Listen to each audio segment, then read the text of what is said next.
Sesuai dengan Surat Edaran Wali Kota Nomor 726 Tahun 2021 tentang pencegahan dan penanggulangan COVID-19 pada saat Natal dan Tahun Baru 2022, pemerintah Kota Prabu Mulih membatasi kegiatan masyarakat yang berpotensi menimbulkan penularan COVID-19 dengan meniadakan event di pusat perbelanjaan, mal, hotel, dan tempat umum lainnya.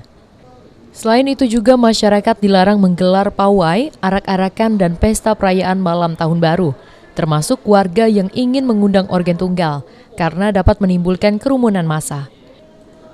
Sementara itu untuk ASN di lingkungan Pemkot Prabu Mulih, Ridho Yahya juga melarang berlibur dan cuti jelang tahun baru 2022. Dan bagi masyarakat yang hendak keluar kota, wajib sudah divaksin lengkap dengan mengantongi hasil rapid test antigen 1x24 jam.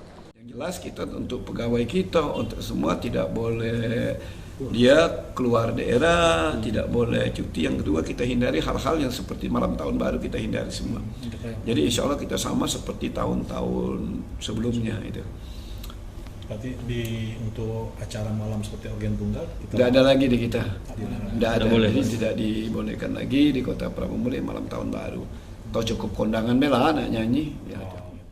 Terkait telah terbitnya surat edaran Mendagri mengenai penegakan penggunaan aplikasi Peduli Lindungi di tempat publik, pemerintah Kota Prabu Mulih akan mewajibkan setiap tempat usaha memasang scan QR Code Peduli Lindungi. Beni Firdaus, PAL TV.